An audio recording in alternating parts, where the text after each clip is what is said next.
55 juta anak-anak Indonesia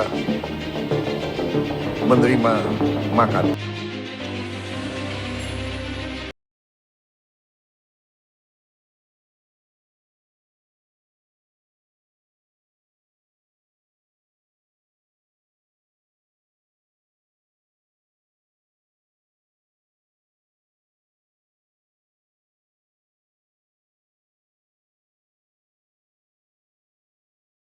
Tentang makan bergizi gratis. Negara jangan hanya memberi makan badan, tapi juga mendidik jiwa. Hari ini kita melihat negara mulai peduli pada perut rakyatnya. Program makan bergizi dijalankan. Anak-anak diberi makanan. Gizi diperhatikan. Dan itu adalah langkah yang baik karena tubuh memang butuh makanan. Anak yang lapar sulit untuk belajar. Tubuh yang lemah sulit untuk berpikir. Tapi ada pertanyaan yang jauh lebih besar. Kalau badan generasi muda sehat, namun jiwanya tidak pernah diisi, apa yang akan terjadi pada masa depan bangsa? Kalau anak-anak kenyang, tapi kehilangan akhlak, apakah itu cukup untuk membangun peradaban? Karena sejatinya manusia bukan hanya tubuh, manusia punya hati, punya akhlak, punya ruh, punya arah hidup. Dan tubuh yang sehat tanpa hati yang benar bisa melahirkan manusia pintar yang merusak dunia. Hari ini masalah bangsa bukan hanya soal kurang makan. Masalah terbesar bangsa ini adalah krisis akhlak. Kita melihat anak kecil berani melawan orang tuanya. Murid menghina gurunya. Fitnah menjadi hiburan. Zina dianggap biasa. Korupsi dilakukan oleh orang-orang yang berpendidikan. Dan media sosial dipenuhi manusia yang kehilangan rasa malu. Artinya apa? Kita tidak kekurangan orang pintar. Kita kekurangan manusia yang hatinya hidup. Hari ini, pendidikan sering hanya fokus mencetak pekerja. Anak dipaksa pintar matematika, tapi tidak diajarkan untuk menjaga hati. Anak-anak diajarkan untuk mengejar nilai, tapi tidak diajarkan untuk takut kepada Allah. Anak diajarkan cara untuk menjadi sukses, tapi tidak diajarkan cara menjadi manusia. Padahal peradaban besar tidak dibangun oleh orang yang cerdas saja. Peradaban dibangun oleh manusia yang punya akhlak. Kalau kita melihat sejarah, kita akan sadar generasi umat Islam tidak lahir secara kebetulan. Mereka disiapkan, dididik, dibentuk sejak kecil. Umat terdahulu memahami bahwa membangun peradaban dimulai dari membangun manusia, bukan sekedar membangun gedung. Anak-anak para sahabat tumbuh dengan tauhid. Mereka tidak pertama kali dikenalkan pada dunia, tapi dikenalkan pada Allah. Orang tua dahulu tidak hanya bertanya, "Anakku nanti mau jadi apa?" Tapi mereka bertanya, bagaimana agar anak ini dicintai oleh Allah? Mereka sadar, hati anak kecil seperti tanah. Apa yang ditanam, itulah yang akan tumbuh. Karena itu, sejak kecil mereka diajarkan tentang kejujuran, tentang adab, rasa malu, keberanian, dan cinta pada agamanya. Guru bukan hanya pengajar, guru adalah pembentuk jiwa.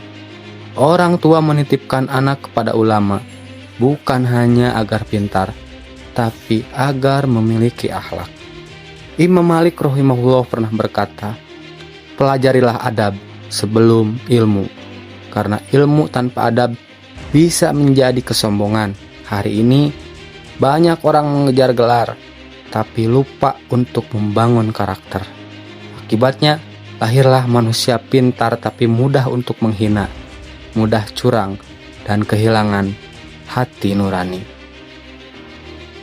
Muda Islam dahulu bukan generasi lemah. Mereka kuat secara fisik, kuat mental, dan kuat iman.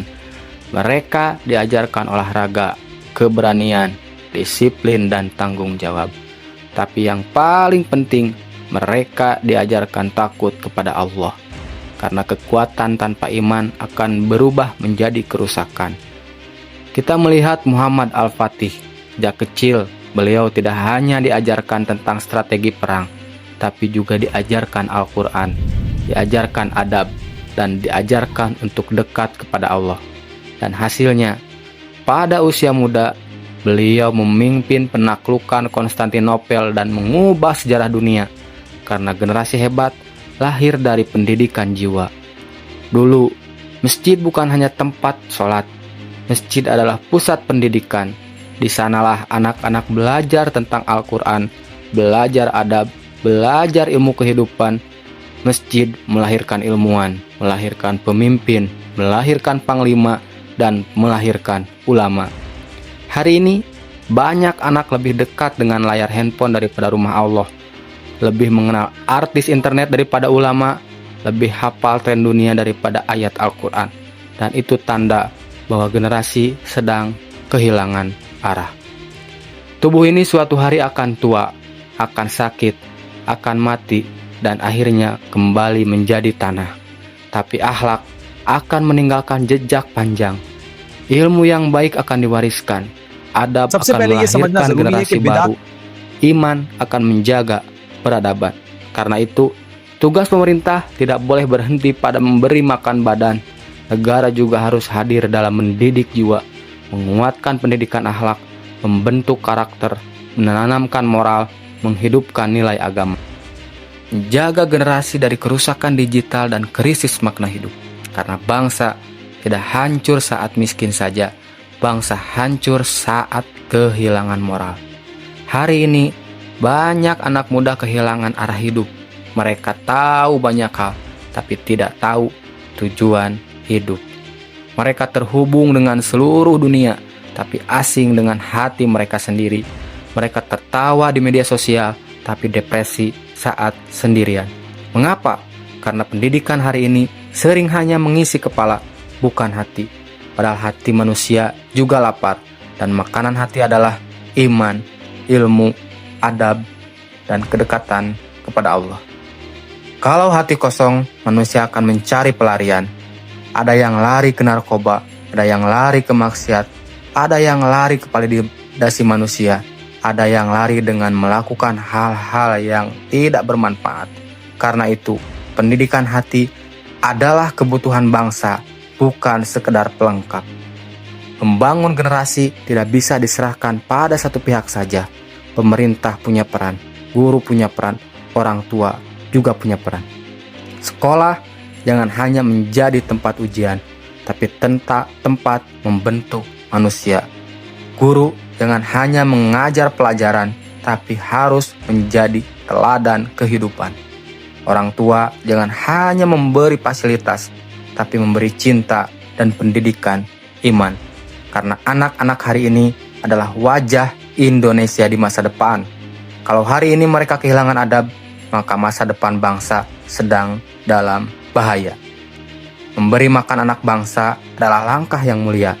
Tapi jangan berhenti di sana, karena bangsa ini tidak hanya butuh generasi yang kuat tubuhnya. Bangsa ini butuh generasi yang kuat imannya. Bukan hanya cerdas pikirannya, tapi juga bersih hatinya.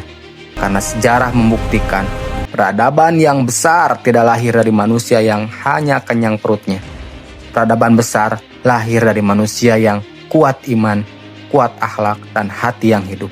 Dan mungkin tugas terbesar sebuah negara bukan sekedar membuat rakyatnya hidup, tapi melahirkan manusia yang layak meninggalkan jejak kebaikan untuk dunia dan